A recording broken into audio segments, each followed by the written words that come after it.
Quand nous parlons ce matin, nous sommes là pour la prière d'intercession.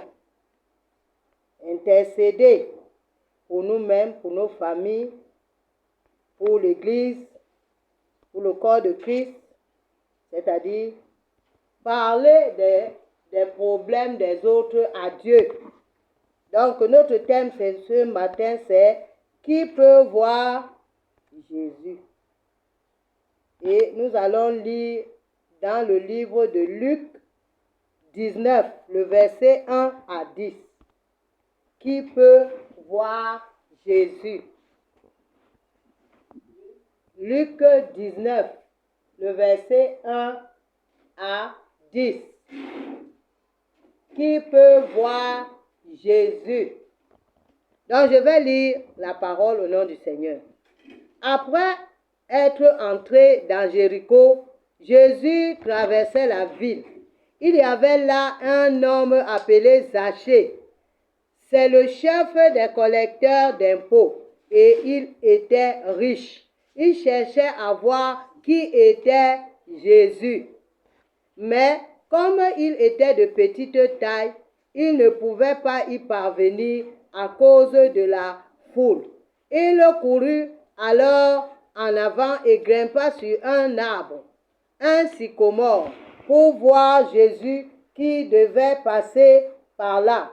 Quand Jésus arriva à cet endroit, il leva les yeux et dit à Zachée, « Dépêche-toi de descendre, Zachée, car il faut que je loge chez toi aujourd'hui. » Zachée se dépêcha de descendre et le reçut avec joie.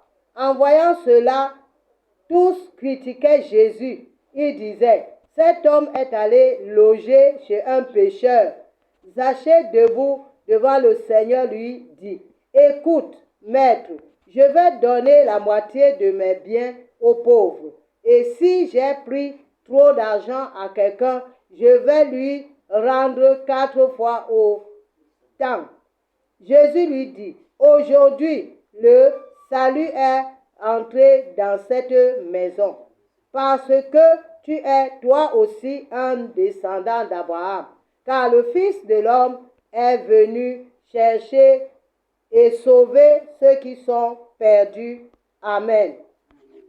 Alors, nous avons écouté la lecture. Donc, quand nous essayons de comprendre de quoi il est question dans ce thème, qui peut voir Jésus? C'est dire que qui peut connaître Jésus? Donc, voir ici, ce n'est pas regarder seulement des yeux comme ça, mais c'est s'approcher de Jésus et de comprendre toute son œuvre, ce que Jésus a fait et ce que Jésus te demande quand tu le connais de faire. Donc, en regardant l'histoire de Zachée que nous venons de lire, nous avons un homme qui entend parler de quelqu'un. On nous dit que cet homme, Zachée, était riche. Il avait beaucoup d'argent. Donc, quand nous regardons les hommes riches à côté de nous aujourd'hui, c'est les gens orgueilleux. Est-ce qu'il a le temps de quelqu'un d'autre? Il n'a pas le temps de quelqu'un. Hein? Il sait qu'il est au-dessus de tout le monde.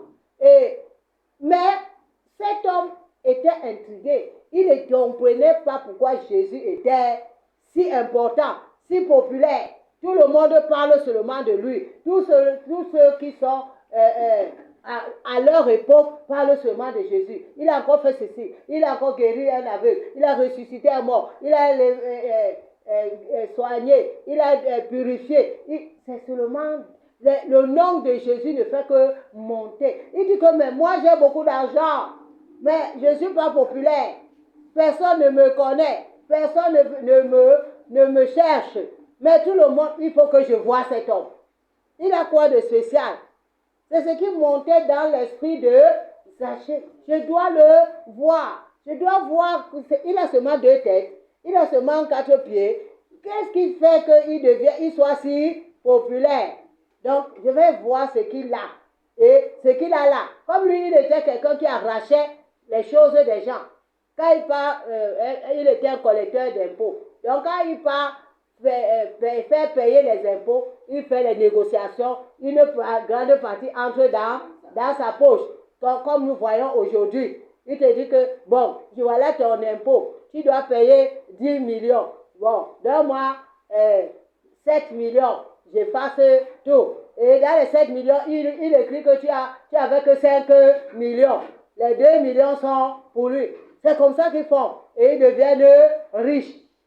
C'est comme ça la vie de Zachée. Et Zachée a donc décidé que non. Cet homme que j'entends, Jésus, je dois aussi le voir. Et c'est comme ça on nous dit ici que Zachée avait un problème. C'est qu'il n'était pas grand de taille. Et la foule qui était autour de Jésus ne permettait pas qu'il puisse le voir. Il ne pouvait pas. Il était disqualifié par sa taille. Donc, il a donc couru, comme la Bible nous a dit, il a couru devant, loin. Il a vu le chemin par lequel il va passer. Il est donc parti là-bas. Et comme il y a les arbres sur la route, il est monté sur un arbre là-bas. Il a dit, quand il va passer, je vais donc le voir. Voilà comment il a fait. Et quand maintenant il est là en train d'attendre, il est étonné de voir que Jésus vient, il s'arrête. Jésus connaît même son nom. Il dit, Zachée, descends, dépêche-toi de descendre. Parce qu'aujourd'hui là, je vais aller loger dans ta maison. Donc il y a quelque chose que nous allons essayer de décortiquer dans l'attitude de Zachée. Pour que celui qui veut voir Jésus, qu'est-ce qu'il doit faire? Donc, Zachée, il voulait voir Jésus, mais il avait des manquements. Il avait le problème de la taille. Il avait le problème de la foule. Donc, toi qui veux voir Jésus, pourquoi tu peux voir Jésus? Pour voir Jésus, tu dois connaître tes manquements. Quels sont mes manquements? Qu'est-ce qui m'empêche de voir Jésus? Parce qu'à ce moment-là, Jésus était physique. Il était en chair et en os. Mais aujourd'hui, dans notre temps, dans notre époque, pour voir Jésus, c'est dans l'esprit. Jésus vient en esprit. Donc, tu dois connaître que j'ai des manquements. Je dois me séparer de mes manquements. Pour voir Jésus, tu dois donc connaître tes manquements et les abandonner. C'est la première condition. Tu dois reconnaître que moi, j'aime les querelles. Moi, j'aime la rancune. Tu dois voir tes manquements. Zachée, quand il a vu, Jésus lui a dit, descends. La première des choses qu'il a fait, il a dit quoi? Il a commencé à reconnaître ses manquements. Et il a commencé à se repentir que j'ai pris l'argent à l'autre. Je vais lui rendre 4 fois. Est-ce que c'est quelqu'un qui lui a dit? Donc, quiconque veut voir Jésus doit reconnaître ses manquements, tu dois connaître tes faiblesses, tu dois connaître tes erreurs, tu dois connaître ce que tu fais qui n'est pas bien, qui va empêcher le Seigneur d'être avec toi. Voilà la première condition. La deuxième condition pour voir Jésus, tu dois quitter la foule. Quand dans la foule, on n'est pas responsable. Dans la foule, tu attends l'autre crie, l'autre te parle. Personne ne prend des responsabilités. On se cache derrière la foule pour faire beaucoup de choses. On ne peut pas prendre une action et dire que je m'engage, c'est moi. Je suis responsable de ça. C'est ça la foule. Dans la foule, il n'y a que le bruit, il n'y a que le désordre. Nous voyons par exemple l'histoire de Bartimée. Il était au bord de la route, il entend Jésus qui parle et il commence à crier. Oh, les autres disent, tais-toi. Il fait quoi avec quelqu'un comme toi? Qu'est-ce qu'il a fait? Pourquoi? Ils sont dans la foule. Et la foule va t'empêcher de voir Jésus. La foule va t'étouffer. Toutes tes actions, te décourager. La foule va essayer tout pour que tu ne penses pas que Dieu a quelque chose à voir avec toi. Donc, pour voir Jésus, tu dois faire quoi? Quitter la foule. Avec même le salut de Dieu. Le salut de Dieu, Dieu a voulu sauver les hommes en groupe. Mais il n'a pas réussi. Amen. Donc, il a commencé maintenant, il a développé une autre stratégie. Le plan de Dieu maintenant du salut, c'est il touche une personne. Dans ta famille, dans une famille, il touche une personne. Il sauve la personne. Et la personne va sauver toute la famille. C'est comme ça. Ce n'est pas en foule. Oh non. On ne voit pas Jésus. On ne connaît pas Jésus en foule. C'est individuellement. C'est pour ça qu'on dit que le salut est individuel. C'est ça. Donc, pour voir Jésus, tu dois quitter la foule. Maintenant, pour le troisième point que j'ai développé ici, pour voir Jésus, tu dois te démarquer. Tu dois te démarquer pour attirer son attention. C'est ce que Zachée a fait. Zachée a quitté la foule et il a couru, il est parti monter sur le sycomore, sur l'arbre. Il a surmonté son handicap. Il était maintenant plus grand que tout le monde. Donc, il faut te démarquer. Tu dois oser faire des choses qui vont attirer Dieu, qui vont toucher Dieu, qui vont toucher le Seigneur. Et il va venir, comme il est arrivé. Il a vu l'action de Zachée et il a interpellé qu'aujourd'hui, si là, j'entre dans ta maison. Donc, pour voir Jésus, bien-aimé, nous devons faire quoi? Nous démarquer. Démarque-toi. Et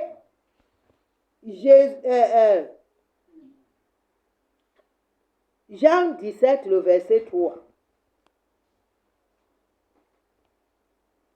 Jean 17, le verset 3.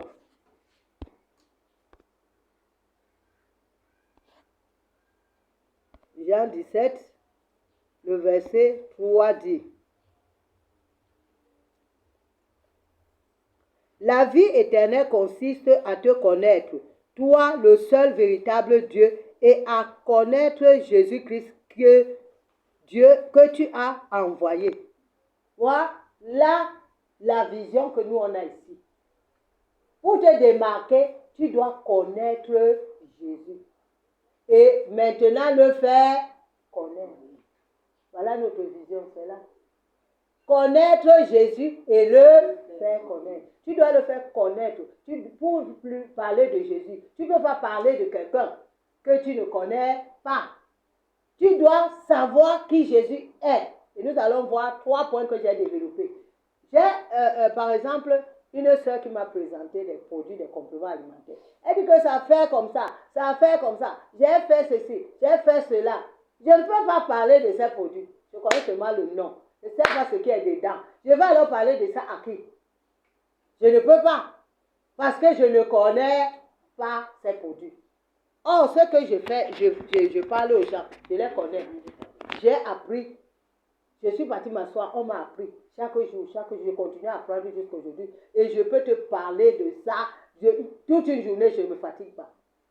Donc, tu dois chercher à connaître Jésus. La vie éternelle, c'est ça. C'est connaître Dieu et connaître Jésus qu'il a envoyé sur la terre. Donc, voilà 3 points que tu dois, 3 choses que tu dois faire. Tu dois, pour connaître Jésus, lire la parole de Dieu. Lire et méditer. Chaque jour, la parole de Dieu est la nourriture de l'esprit. Chaque jour, même si tu es occupé comment, trouve le temps de lire au moins un verset biblique. Nourris ton esprit. C'est comme si tu as mangé le pain, chocolat pour ta chair. Ça, c'est pour la chair. Ce que l'esprit mange, c'est la parole. Donc, lis la parole de Dieu, médite-la, essaye de comprendre qu'est-ce que Dieu veut me dire, qu'est-ce que Dieu me donne comme message dans cette parole que je viens de lire. Ça concerne qui? Quand tu ne comprends pas, pose des questions au Saint-Esprit, parce que le Saint-Esprit est là à avec toi. Même s'il ne répond pas maintenant. Jésus a dit dans Jean 14, 17 à 18, il dit qu'il ne t'a pas laissé orphelin. Il ne t'a pas abandonné. Il est là. Amen. Il marche avec toi. Il te soutient. Donc pose-lui la question. Même s'il ne te répond pas maintenant, il va te répondre. Il va faire monter quelque chose dans ton esprit. Donc voilà la première chose à faire. Lis la parole. Ne soyons pas les chrétiens qui attendent le dimanche. Hein? Ils attendent le dimanche pour prendre leur Bible. La Bible ne doit pas se séparer de toi. Lis-la quand tu te lèves le matin. Lis-la le soir avant de te coucher. Moi-même, c'est ce que je fais. C'est ça qui va t'aider à grandir. C'est ça qui va t'aider à connaître Jésus et le comprendre. Connaître l'histoire du Seigneur. Deuxièmement, il faut que tu aies ton temps de jeûne et prière, qui est un temps pour te consacrer. Tu dois jeûner, tu dois te consacrer au Seigneur. Pour commencer la marche avec Dieu, prends même un jour par semaine où tu restes dans le jeûne. Tu ne manges pas, tu manges seulement la parole de Dieu. Tu pries, tu te consacres pour dire à Dieu, Seigneur, je t'appartiens. Seigneur, je veux faire ta volonté. Seigneur, aide-moi.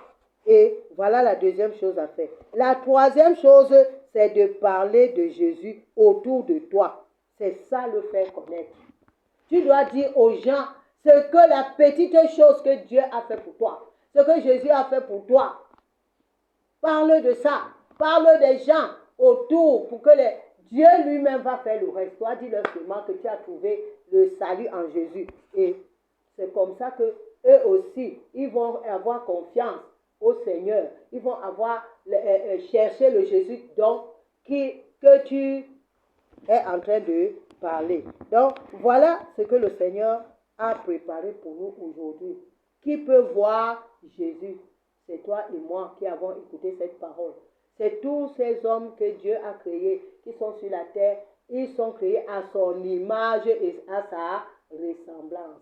C'est comme ça, en cherchant à voir Jésus, Zachée a marqué Jésus.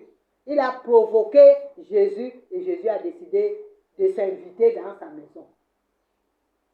Posons des actes qui vont inviter le Seigneur dans notre maison. Que le Seigneur bénisse cette parole et qu'il nous aide à la mettre en pratique dans nos vies. Au nom puissant de Jésus. Amen.